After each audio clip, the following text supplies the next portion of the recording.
This is the green one that my brother has made especially for you. This is the pesto, this is regular risotto, and this is the seafood risotto. Hey, what's up guys? Welcome back to Binging with Babish, where this week we're taking a look at the Risotto Tricolore from Big Night. But wait a minute, we have some Sloppy Joe ingredients here in front of us. This must mean that I forgot to record my walk-on for this week's episode. So this is a preview of next week's episode, Sloppy Joe's from Billy Madison, a totally on-purpose preview. There we go. Here are all the ingredients for a basic risotto. A little bit of butter, a little bit of onion, some garlic, arborio rice, wine, stock, more butter and olive oil, salt, pepper, and a whole lot of cheese. Now to make these three different kinds of risotto, we're gonna have to make three different stocks. First up, a seafood stock for the red risotto. I've got about a pound of prawn shells here that I'm gonna toss with a little bit of olive oil and roast in a 375°F oven for about 10 minutes or until nice and red. Meanwhile, in a large stock pot, we are sauteing some carrots, celery, and onions in a bit of olive oil until lightly browned, at which point I'm gonna add a whole lot of tomato paste. This is primarily where the risotto is gonna get its red color. Saute that for a minute, deglaze with a bit of wine, and cover with like 2 quarts of water. Then out come our prawn shells that we're gonna dump in there, along with some parsley for a nice parsley flavor, a whole head of garlic, cloves cut in half, a generous sprinkling of whole peppercorns, and a pair of bay leaves. Bring the whole thing to a bare simmer and let it go for at least 45 minutes, tasting to make sure that it is seafoody, straining, and setting aside.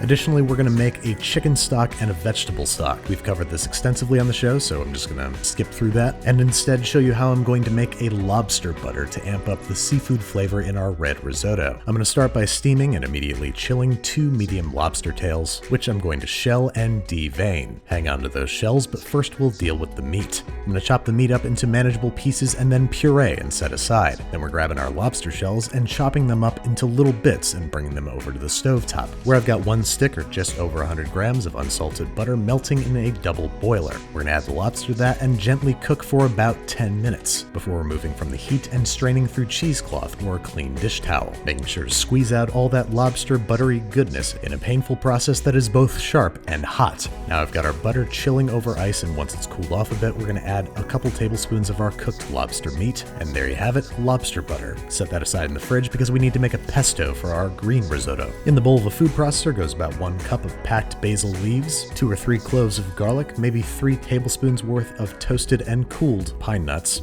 and a generous 1/4 cup of freshly grated Parmesan cheese, a big pinch of kosher salt and freshly ground pepper, and then we need to add extra virgin olive oil to taste. I want this to be a relatively fluid pesto, but not too liquidy. Start small and add more as needed. I probably added about a 1/4 cup. Give it a taste for seasoning, and then we're ready to start making risotto in earnest. Since we're making 3 different kinds of risotto, I thought that this would be a nice opportunity to try out a few shortcuts I found on the internet. Don't worry, Italians, the legit version is coming at the end. First, the oven method. We're sauteing half a large onion in a high-walled Dutch oven, using 2 tablespoons of butter and sweating for about 3 minutes until translucent, adding 2 crushed cloves of garlic and sauteing for about 30 seconds before adding our rice, 1 cup of arborio rice. Sauteing that along with the onions for about 3 minutes until the edges of the grains of rice become translucent like little ice cubes. Then we're adding about a half a cup of dry white wine and cooking until it's mostly evaporated, about 5 minutes. Now this is the point where normally you'd start to slowly ladle in your stock, 1 little bit at a time, but for the oven method, all in one go, we're going to add 3.5 cups of hot chicken stock, covering and placing in a preheated 375°F oven for about 20 minutes, until the liquid is absorbed and the rice is fully cooked. Now I haven't yet added any cheese or butter or any of the risotto finishing moves, but this one came out gross. The rice was broken and overcooked and mushy and a little dry, and no amount of stock, cheese, or butter could save it. Now I know that traditional risotto can be an intimidating dish, and it's very tempting to try to find hands-off shortcuts, but this ain't it. One method that does work a little better is using a pressure cooker. It's essentially the exact same method right up until the point where you add the liquid. Instead of stirring constantly or plopping in the oven, we are pouring in our 3.5 cups of stock, trying to get the lid on our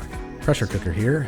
How do we do this? Here we go. Come on, Andy, people are watching. There we go. Fastening the lid and cooking under high pressure for 4 minutes. Manually releasing the pressure using the very scary pressure valve, taking off the lid and stirring vigorously. It's going to start out by looking kind of soupy, but as you stir, it's going to come together, especially once we add the requisite half cup Parmesan, tablespoon of butter, tablespoon of olive oil, and since this is our green risotto, our pesto. And while it's definitely not as good as the real thing, this creates a much more passable risotto. It's nice and creamy and the rice is not overcooked. That being said, nothing really quite compares with the real thing. So for our seafood risotto, we're starting out very much the same way, sauteing our onion in butter and olive oil, crushing in a clove of garlic, sauteing for 30 seconds, adding the rice, sauteing for 3 minutes, adding a half cup of white wine, letting it cook off, and then slowly starting to add our stock. 2 or 3 ladlefuls to start, but then after that, 1 ladleful at a time. Whenever you scrape your spoon across the bottom of the pot and you can leave a trail, throw in a ladleful of stock, keeping the whole thing at a very gentle simmer over a medium-low heat, rinsing and repeating for 15 to 20 minutes until the rice is cooked to a beautiful al dente. Then we're killing the heat, adding about a half a cup of grated Parmesan cheese, salt and pepper to taste, and then normally we'd add a tablespoon or 2 each butter and olive oil, but in this case we're going to use our lobster butter, a generous 3 tablespoons worth for extra lobstery goodness. And then for Venetian bonus points, you can toss it in the air like this, which apparently aerates the sauce a little bit and makes it even creamier. Give it a taste for seasoning, it's really good. It hits, as my buddy Sean Evans would say, and with that little name drop, we're ready to serve. Now in the movie, the 3 risottos were spread out on a large platter to resemble the Italian flag. So I'm going to lay down 3 sort of large strips of our tricolor risotto, which I will be the first to admit doesn't look quite right. These all taste very nice, but as I mentioned, the textures are a mixed bag, and the color just ain't there. Everything's too pale and the white is too